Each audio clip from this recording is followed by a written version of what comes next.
Hello and welcome to today's session that is going to be talking about how to overcome a fat loss plateau.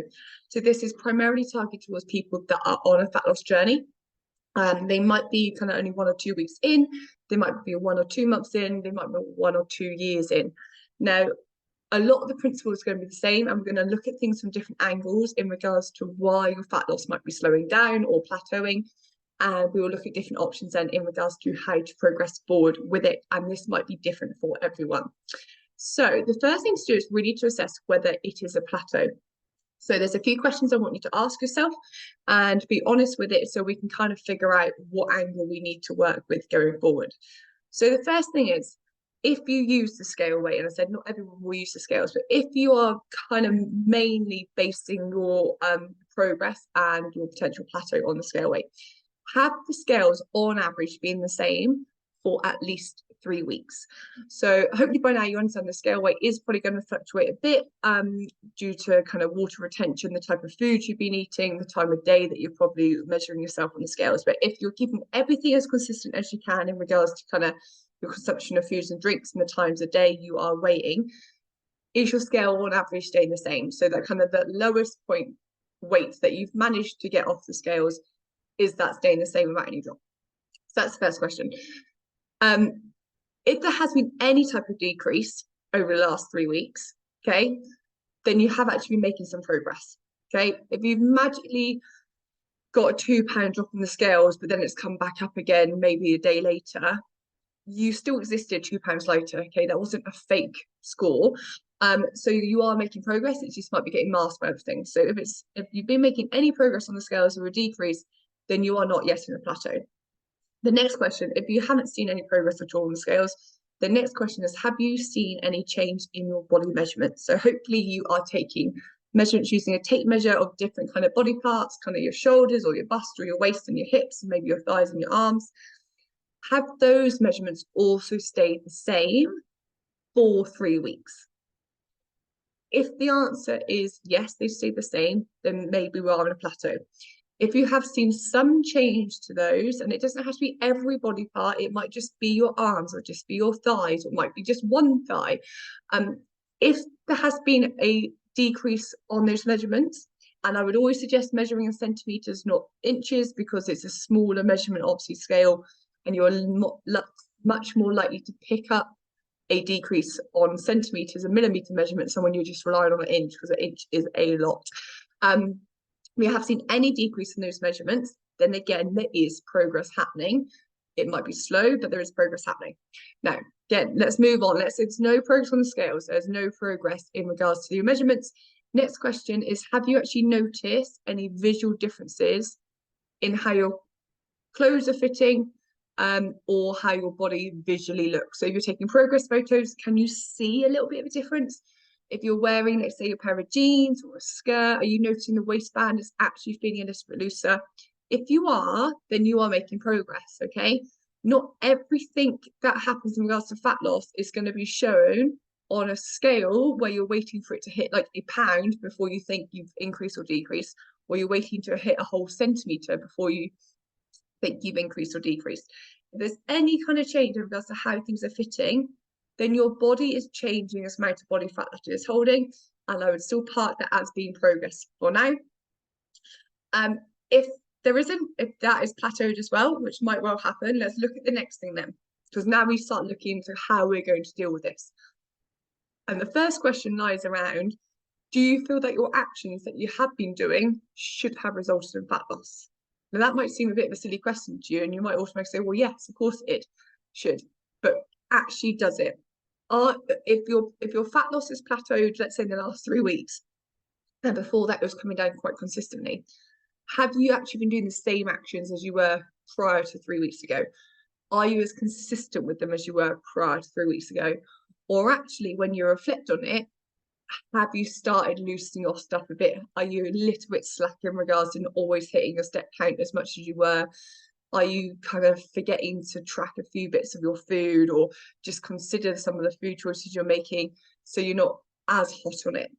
Because you need to have that question. Because if you feel like the actions you are doing should have resulted in fat loss, then we need to kind of dial in and dial down and go, okay, what's going on? And go, so why has the plateau happened? Maybe we need to go a little bit more extreme in regard to creating this calorie deficit to get your results coming back. If you, in an honest reflection, think that actually maybe you have let things slip just a tiny bit, 10% of the time, could that be the reason your plateau has happened? Then the first thing we're going to do about trying to change anything is, can you just get back to doing what you were doing? Now, you might straight away say, no, there's a mental or physical block that's actually now preventing you from doing what you're doing, which is, again, fine. We can deal with that. But before you try to push harder, more extreme, before you want to give up and think that nothing's working, let's kind of just refocus on what was working and see whether you can keep that going. And as I said, if there's a reason why you can't keep that going, then we need to create a new plan, because it might be that it just wasn't fitting with your life, which is what a lot of diets kind of fail on, because you're not actually making it work for you. But let's explore these things further. So before we go on, I'm just going to go very quickly over these basics, just to make sure that right the way through this session you understand what I mean. So back to basics. In regards to fat loss, hopefully by now you will know that we need to create a calorie deficit.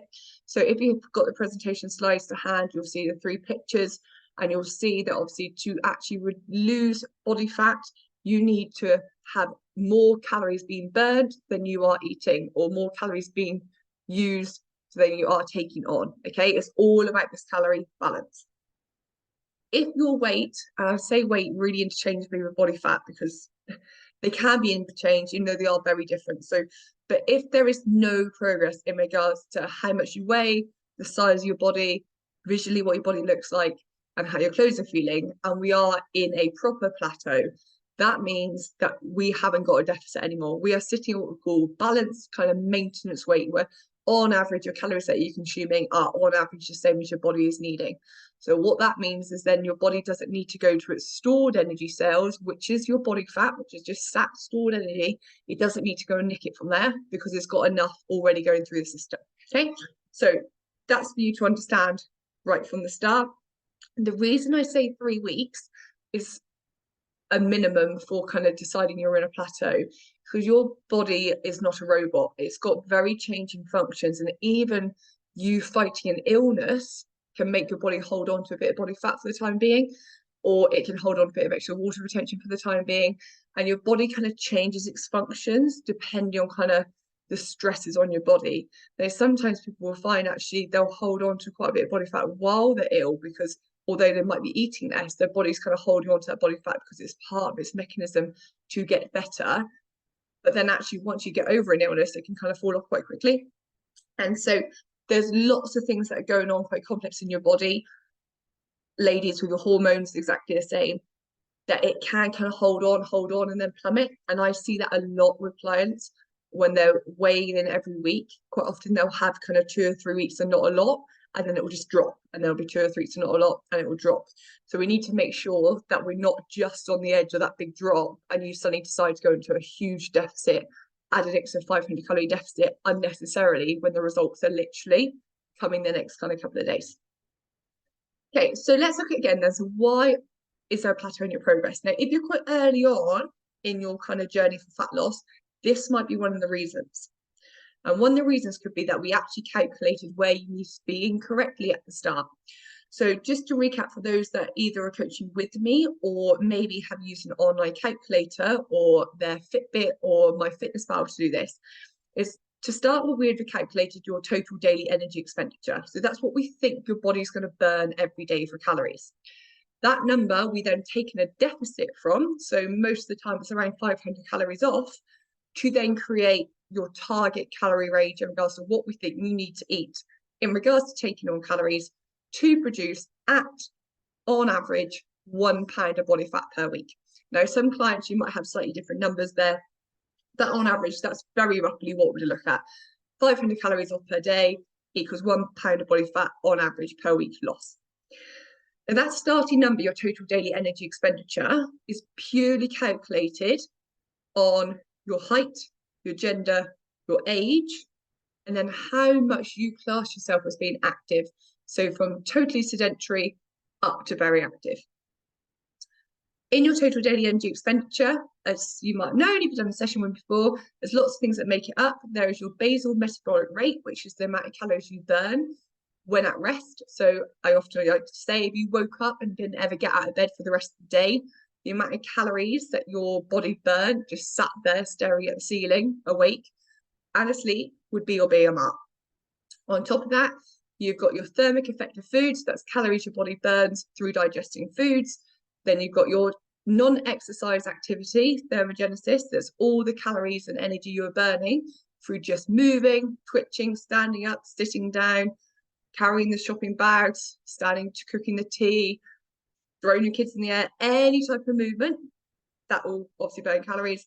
And then the final section they add into this is the calories you burn through exercise. Now, between the non-exercise and the exercise thermogenesis, there's going to be a lot of crossover, but it's basically the stuff that your body's moving with. Okay. So that's our total daily energy expenditure. That calculation does not know who you are. It doesn't know your illnesses. It doesn't know your health conditions. It doesn't know your previous diet history. It doesn't know any hormonal issues or things you might be dealing with. And all those things can play a massive impact into not only your BMR, your basal metabolic rate, but also then the amount of calories your body burns doing those other activities as well. The result of it being that your total daily energy expenditure, this TDEE, might actually vary up to 500 calories from the number that we calculated for you. So really hypothetically, let's say the calculator data told us that you were at 2,000 calories a day as your TDEE, but you've made no progress. You've taken 500 calories off that. You've been eating consistently, strictly at 1,500 calories, that should be producing a pound of body fat weight lost every week, but the scales are not budging, nothing is budging. The reality is you weren't at 2,000 calories a day. You might have actually been at 1,500 calories a day. That is actually how many calories your body needs. And that can be very true for people that have a big yo-yo dieting history, that might be dealing with some medical conditions that deal with alter your hormones,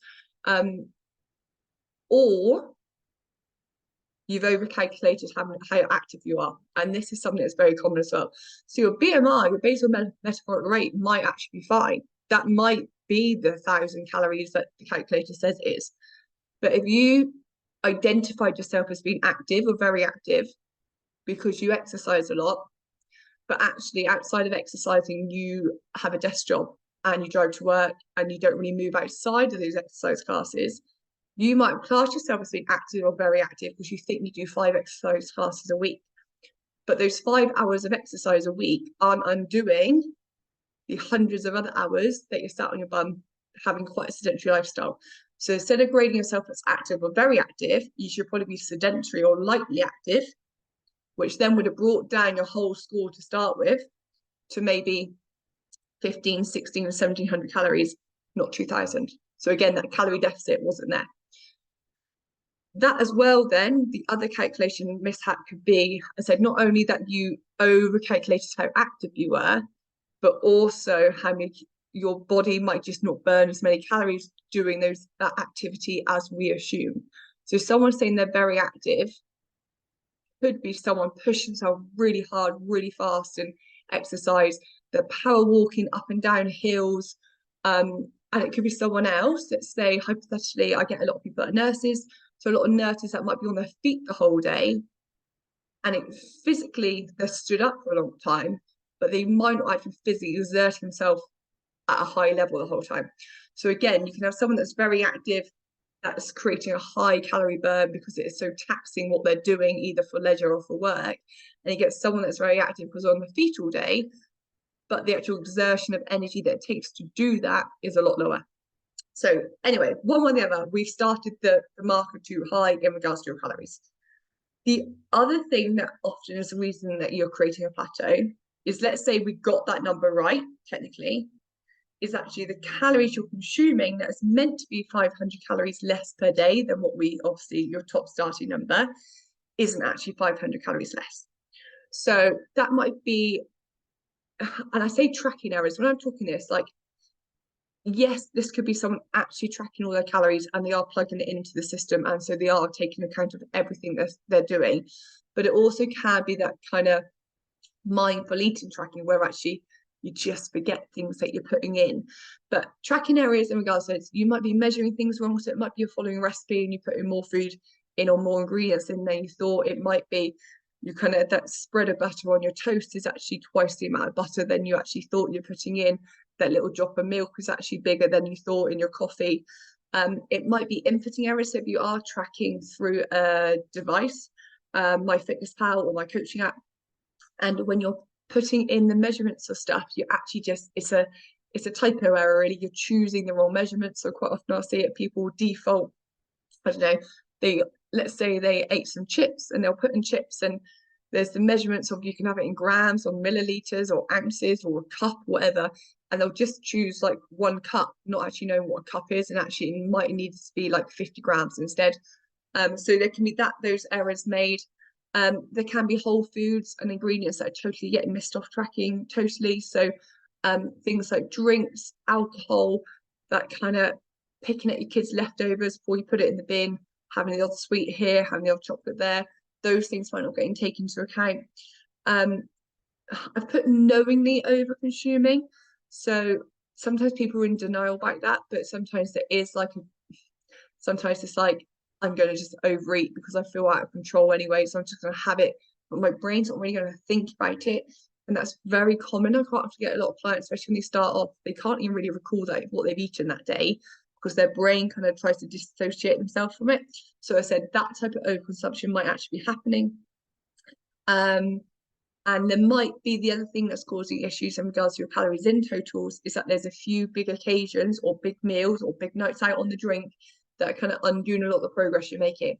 So you might be eating on target every day for a week, 10 days, but there might just be this one day that we've gone really high on calories, and that's actually meant that when we even it out, you're not getting the calorie deficit that you thought. Now, as a one-off, that might be fine, but if there's always every week or 2 weeks a big event that's a lot higher in calories, you're going to be consistently in this thing where you think you're eating low calories, but on average, you're actually eating a lot higher. So let's just delve into this a little bit further. So I said a lot of the stuff I've touched on. So again, if you're looking through the presentation, you'll find the graphs that show this. Is the first thing is the impact of BMR can have. So as I said before, your BMR, your basal metabolic rate, might be sitting a lot lower than what you thought, which is then bringing your whole total of your total daily energy expenditure down. And as I said, so the way that we need to fix that really is by trying to increase some of these numbers back up, so you get back to that starting point that we want you to be at. Now, how can we fix things in regards to getting your energy out, your total daily energy expenditure up? Now, your BMR, your basal metabolic rate, as I said, it is the one that probably takes at least 50% of your calories per day, but unfortunately, you can't do a lot to help it in the short term, okay? So the things that are going to make that better is increased muscle mass. So the more muscle your body has, the higher your BMR is going to be. Better sleep, better stress. Now, better sleep, better stress go hand in hand, or better stress, less stress, should I say. But they're also, you can't just switch a button on. You can't just suddenly switch a button on to sleep better. You can't just switch a button on to not be stressed. But you can implement actions and behaviors that are going to help. Are you actually giving yourself chance to do 7-8 hours sleep at night? Or are you physically actually not even going to the bedroom until 5 hours before you need to get waking back up? So make sure you're giving yourself the best opportunity, get the best sleep into you, and have a lot of actions and options in place to relieve your stress as much as possible, because that is really going to help your BMR. Obviously, you can't really help your height, you can't help your age, you can't help your gender. There's a lot of stuff you can't help. If you have got underlying health conditions, making sure that you're on the right medication or treatment for that is going to help. I said these are things that could happen in the medium term to long term rather than kind of short term overnight. Thermic effect of food, as I said, it does take up about 10 to 15% of your calories per day. You can increase that. It's not going to be a massive increase, but by making different food choices can improve it, and we'll touch on that one later. You can increase your calories that you're burning through your non-exercise activity quite considerably. So that is going to be like the large majority of your day. So let's say you're awake for 14 hours a day. Even if you go to the gym, exercise class, that's 1 hour. So let's say 1 hour's exercise, the other 13 hours a day that you're moving around is calories that you can be burning for NEAT. You can choose how you use those 13 hours in regards to how much you are moving within them as well. And of course, you can also increase the amount of calories you are burning through exercise, but we're not going to advise you to be exercising every day. So this isn't going to be something that's going to impact your total daily energy expenditure every day, but it is something that could increase it on average kind of 3 or 4 times a week. So on average, you might, instead of getting 300 calories extra per exercise session, it might be 100 to 150 per day if you evened it out as well. And then as you can see on the graph, you're watching through the presentations, that you can see that considerably can increase the calories you burn per day. I said, so what we're trying to do is get this deficit figure. We need to get your calories in and your calories out away from each other, not at the same number. Just touching very briefly on this non-exercise and exercise thermogenesis, and which is best to kind of do and prioritize. Touch on the fact that I said the majority of your hours every day are going to not be in the exercise situation. They are going to be doing non-exercise movement. That is why I'd put your number one, time and attention. So absolute minimum requirements, I would say, is to be trying to aim for at least 7,000 steps a day. That doesn't mean 7,000 steps out on the pavement. That could be you actively just going about your day-to-day job. So try and hit 7,000 steps a day. After that, yes, try and make sure you are getting a good couple of workouts a week in. Try to make sure they're strength-based so we can get more muscle coming onto that body. That's going to help. You can then add an additional cardio session if you want to, just to help with a bit of a calorie burn. If you're doing your exercise and you're doing at least 7,000 steps a day and you've got some more time and effort you can dedicate, let's try and get that step count higher. Again, try and get more movement in. Now, I'd hope most of your 7,000 steps a day, you can get just being more active in your day-to-day life in regards to kind of playing with the kids or doing the housework or just taking the stairs, not the lift, parking a little bit further away from the shops, etc. To get it up to 10,000 steps, you probably are going to need to thinking about going for an actual, like a physical walk. So I'm going out for half an hour to go for a walk. That's going to get those steps up a little bit more. And as I said, priority after that, I would then say, is increasing the workouts. But those last two can be interchangeable. So if you absolutely hate going for walks, but you love going to the gym, or you go to an exercise class, you could increase your extra workouts and keep your steps down at about 7,000, or you can interchange them, which is what I kind of prefer to do myself. There is no right and wrong. I would just say your habits and behaviors that you do in your non-exercise activity will keep your fat loss ticking along nicely now and in the long term forever. If you rely on exercise to be your way you're going to create this calorie deficit, then if you miss an exercise session, there's going to be a problem. If you get injured, there's going to be a problem. If priorities in life suddenly mean that you can't get to the gym at the time that you used to, there's going to be a problem. But if you're getting the calories mainly burned through your non-exercise activity, through just lifestyle habit changes in that world, then they're going to be a lot more sustainable in the long term. Okay, let's move on then. So that was kind of trying to fix things from a calories out perspective, to try and get as many calories getting burned as possible. This is now looking at your calories in perspective. So we need to check first off that you are consistently being in a deficit. So as I touched on earlier, there might be a few big occasions every week, every 2 weeks, maybe every 3 weeks, that are throwing your progress off across the whole period. And they might not be that obvious half the time, because if they involve alcohol, you probably can't even remember them. Okay, but are there some big ticket items that are really throwing you off target? Again, if you're looking at the presentation, there's a graph on there that shows a couple of big nights out in regards to drinking and eating can then mean that across the whole week, you're suddenly actually in a calorie surplus rather than a deficit. And that would also really impact your progress. So this isn't me saying you can't go out for dinner. This isn't me saying you can't go for drinks, but it's me saying that your body's not going to hide that, okay? Your body is an average of the actions and the behaviors that it does. So if you are constantly adding in big ticket events in regards to calories, your body is going to be the average of those results. So be honest to yourself, consider, are there some big occasions that are throwing your progress? Maybe that's why you suddenly hit a plateau, because suddenly you're going out for more dinners, you've been saying yes to more kind of visits to the pub, you've been saying yes to more cake, or whatever it might be. Is that the reason why you suddenly slowed? When we're looking at calories in, we are going to have to take a bit of a refocus on making sure we're very aware of what we're eating. As I said, this might just be through portion controlling, it might be through actually tracking the calories into an app, but make sure you're taking into account all your liquid calories. So anything you're drinking, any milk, any cream that you're putting into coffees, any squashes, any fizzy drinks, any orange juices, apple juices, alcohol, all of that stuff can be the reason that you're not losing the weight you think you are. You might be eating beautifully at your deficit numbers in regards to your food intake, but your plateau is actually coming because you're missing out, even thinking about the fact that you're consuming through drink 400 or 500 calories a day. And that's very, very feasible if you have something that's not water for every drink of the day. Make sure you're considering all the calories that you might be adding into foods, like sauces and oils and butters, because they will all mount up. So I would try to get into a habit of even using like a spray oil or dry frying stuff, or if you are going to be using an oil or butter, that you're measuring it out so you actually know how much you're putting in. Because if you are tracking your calories to try and create this deficit in a very kind of more structured way, they need to be considered. And if you're trying to do it in a more kind of holistic way, where you're just kind of being more cautious about what food you're putting in, you need to have that awareness. Be very aware of your snacking and grazing habits. So have you started just picking up those little bits of food that are on your kids' plate? Have you started picking up bits of the cake that might be coming back into the office, especially this time of the year when it's getting colder and more autumnal? Seems to be the time that kind of those heavier carbohydrate-based foods and sweet treats start making their way back into people's diets.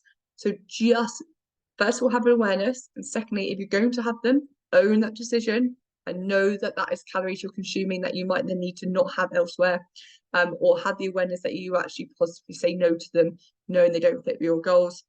And I said, make sure that you are taking into account any big ticket items in regards to meals out, dinners out, big cakes, any of that stuff. Okay, next up, if you're kind of sat and thinking, well, actually, no, I'm eating really well. Everything, like I've started to, like everything's hitting my calorie deficit. I'm tracking everything. I know everything's well. Then we're going to start looking at, okay, what types of food are you eating and how we can optimize them. Now, this is delving in a bit deeper in regards to kind of how calories work, because for fat loss, it is on paper, top level, a simple equation of calories in versus calories out.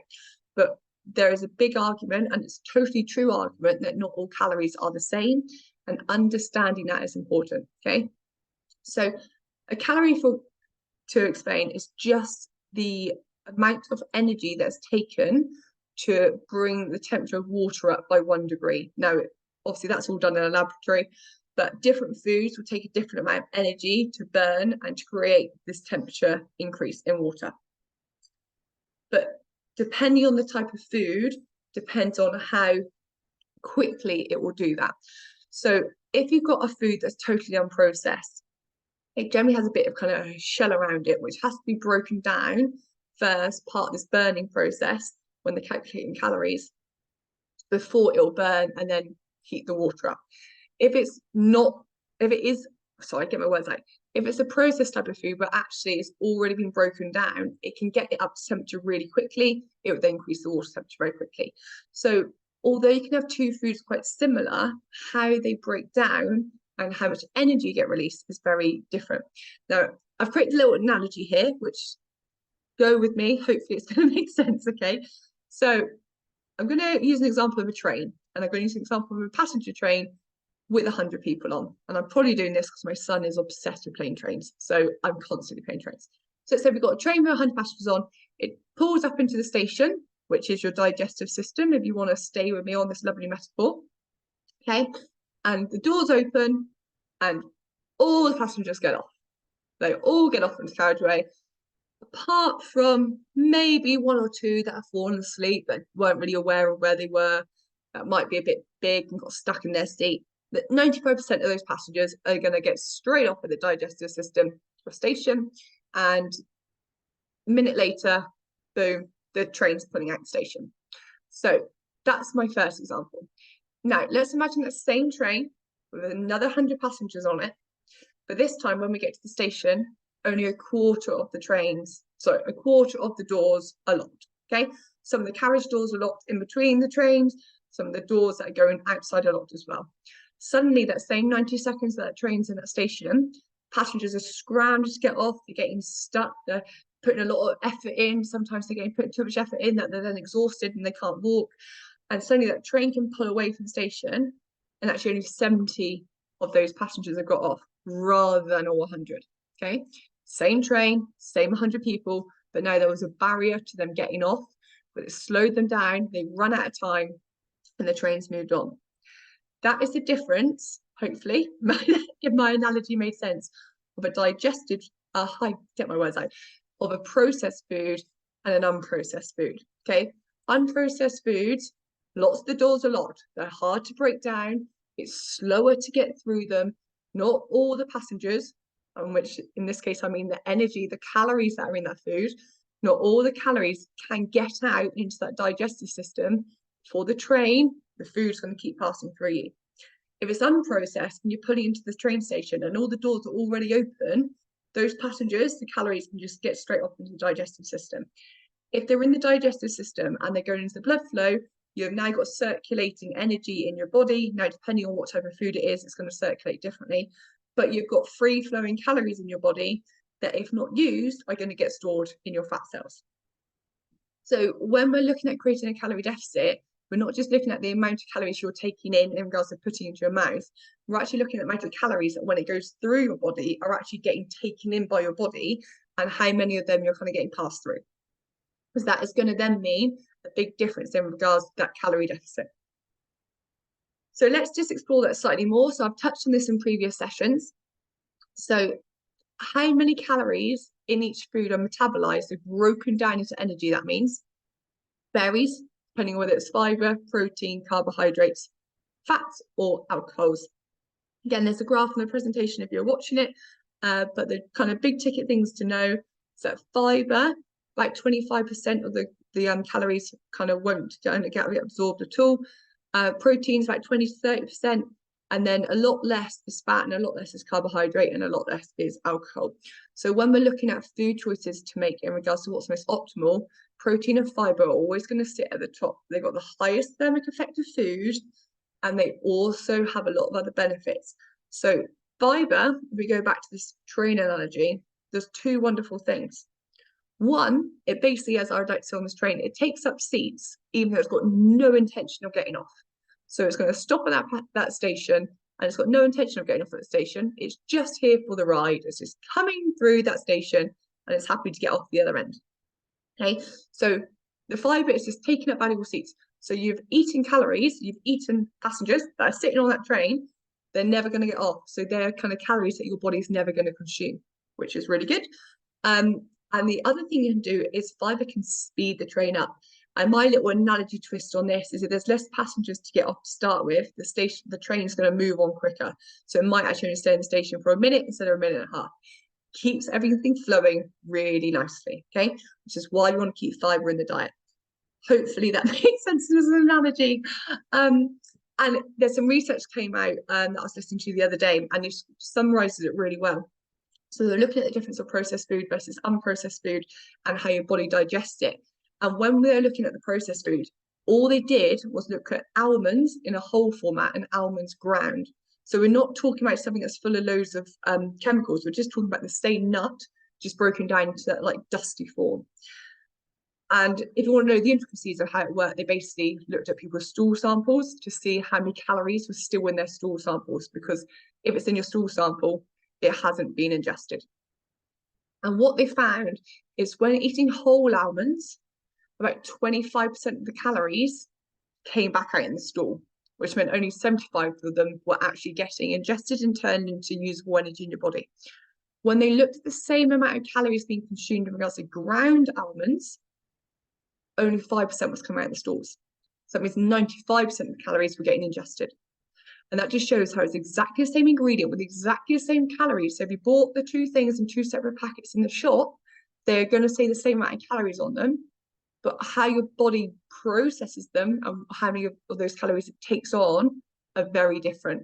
Now, if you multitude that out into your whole diet and how much food you're eating in a very unprocessed format, that you need to break it down yourself through chewing, through absorption, through that bulkiness in your stomach, compared to something that's basically ground up powder, that's going to be a big impact. Now, if you go to something very ultra processed, where all the ingredients are powders basically to start with, just combined to make it look like a food, then think about how quickly that's going to get digested, how quickly your body's going to extract the energy and put that free flowing energy in your body, which I said could turn into body fat.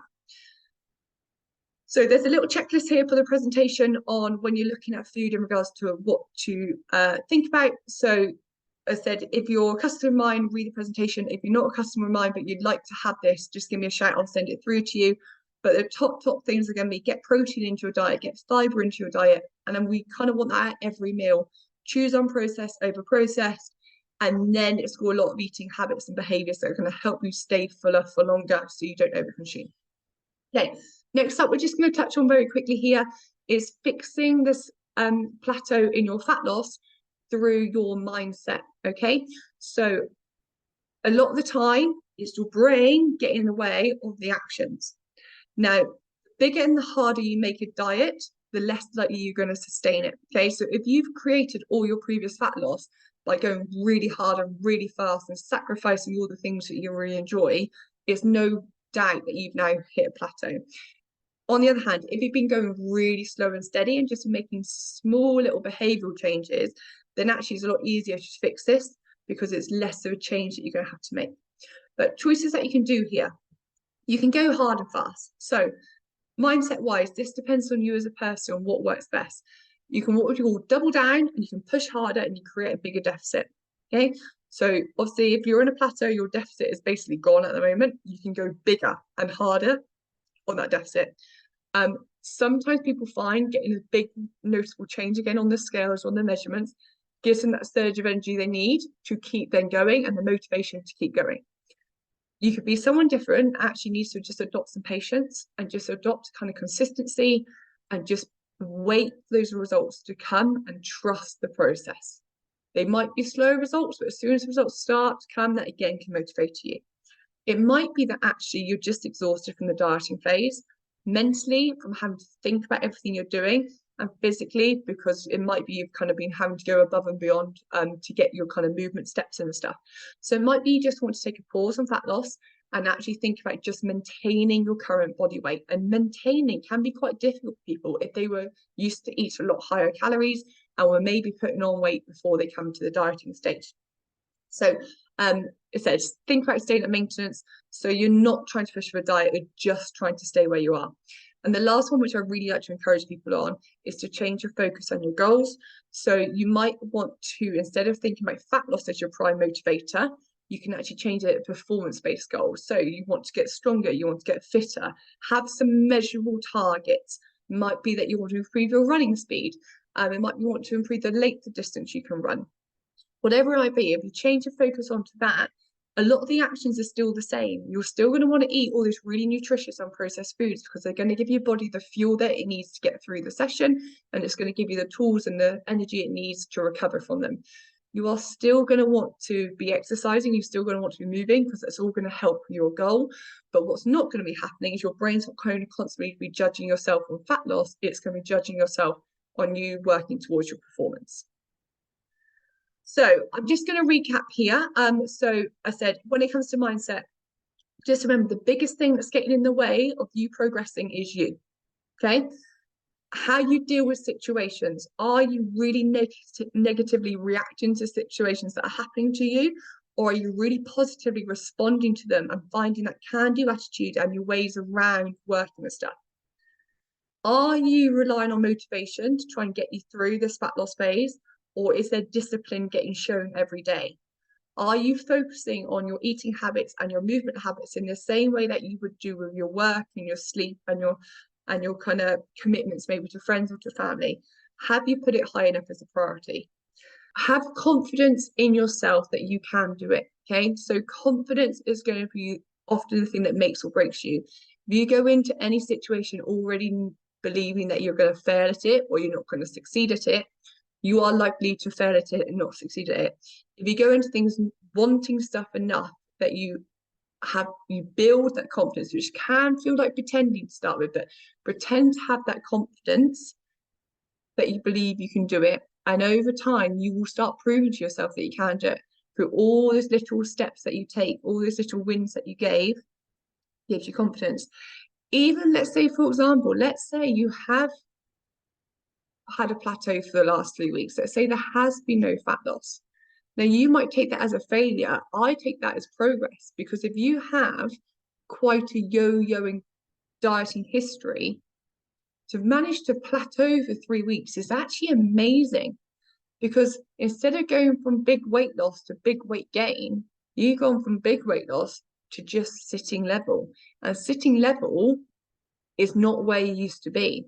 You're not doing your old self that used to yo-yo and put all the weight back on by suddenly quitting all the habits and the behaviors that they were doing and defaulting back to kind of that mentality, well, I've ruined it, so I might as well eat everything in sight. If you have plateaued, that is the most amazing progress. And applaud yourself on that and realize, actually, we're on a nice level playing field here for me to go again if I want to.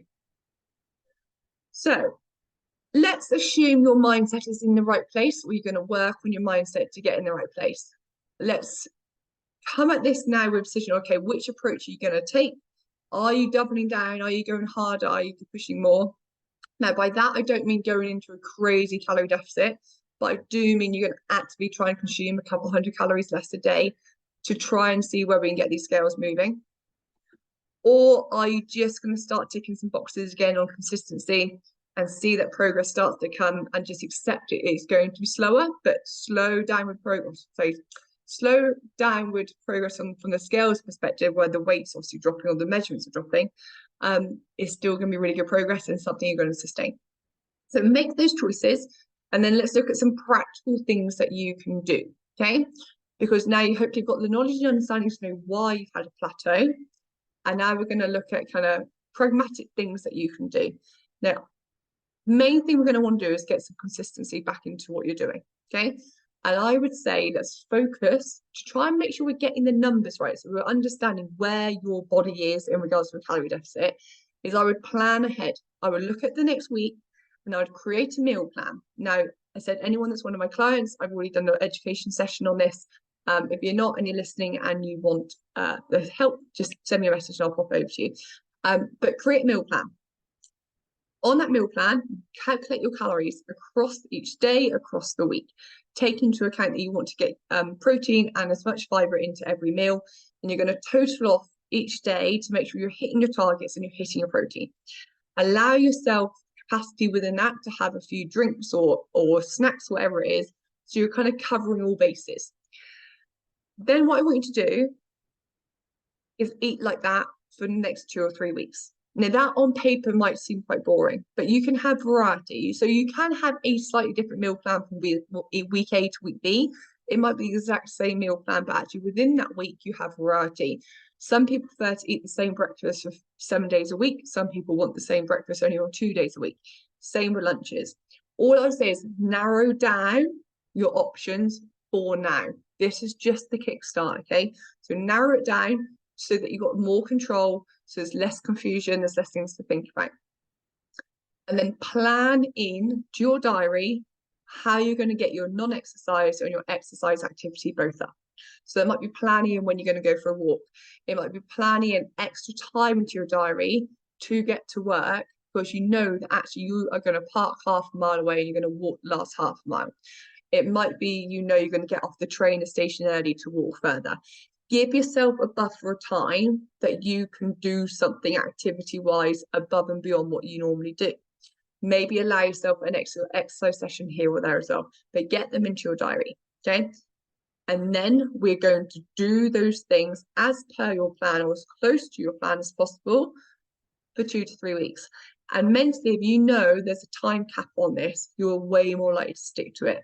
If I said you got a meal plan and planning every single exercise and every single walk into your diary forever, you are not going to do it even immediately, because it seems too big a thing.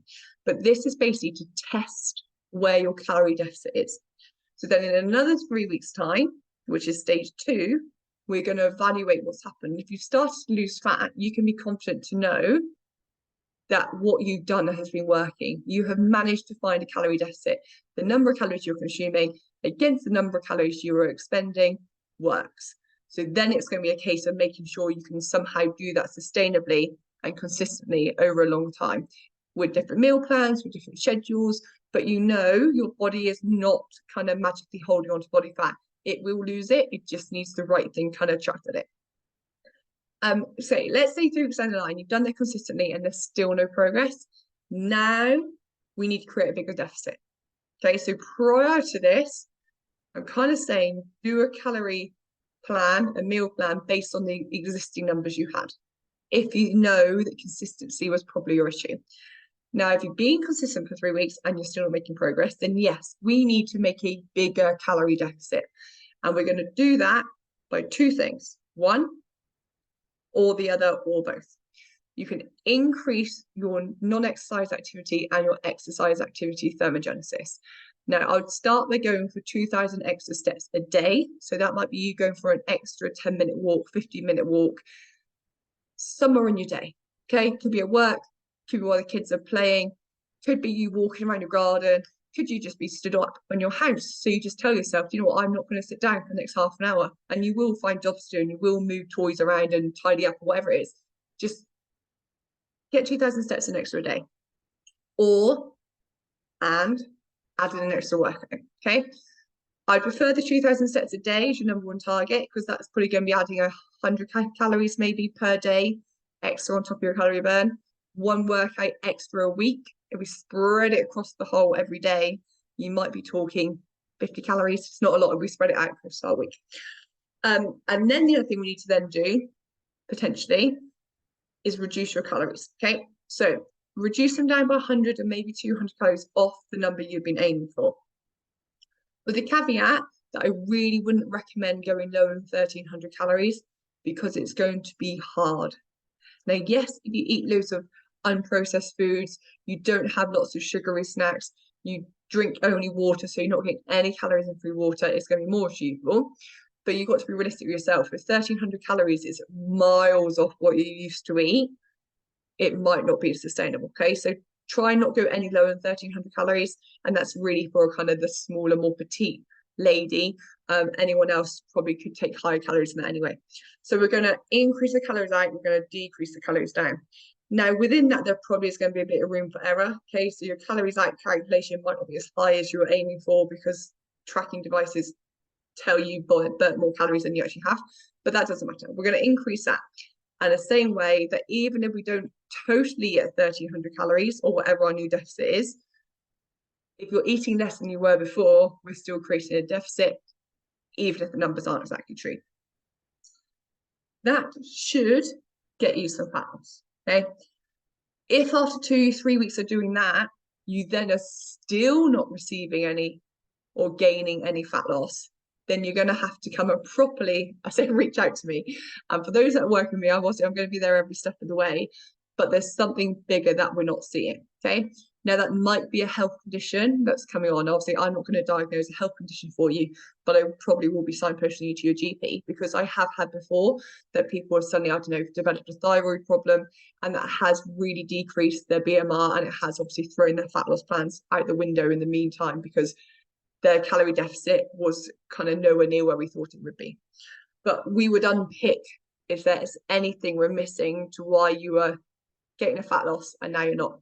But we'd work on it independently. But for 99% of the people, if you first work consistency for 2 or 3 weeks by planning everything you're eating ahead of time, even if you know you're going out for meals, plan them in so you know you've allocated 2,000 calories for that meal on Saturday because you know it's going to be.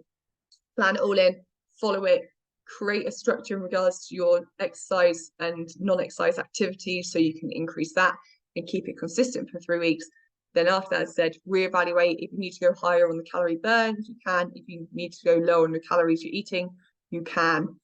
All in the mindset of knowing that fat loss goals are really good if that's what you want, but they are not the answer to all your problems.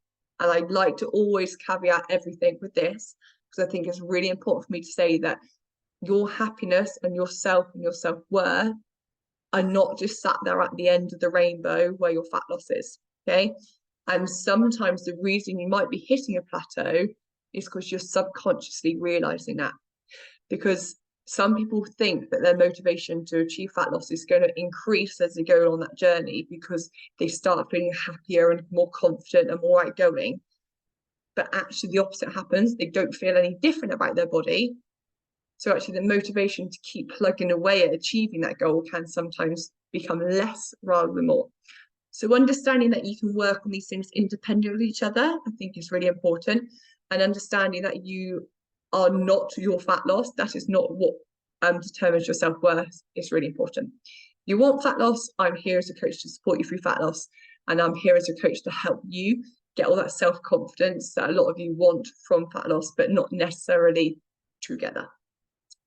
For those that are watching on the presentation, there are several more slides coming up that I've got checklists in regards to all the things you can do to increase your non-exercise activity and your exercise activity, both at home, in day-to-day life and at work, and lots more tips in regards to how to increase your calories through exercise, not necessarily chasing the calorie burn, but trying to make sure that you're consistent with getting your exercise sessions in and getting the most out of them as well. So lots more information for you all there if you've got the PowerPoint, as I said. Otherwise, thank you for listening, and I hope that's going to help you on your plateau. Take care.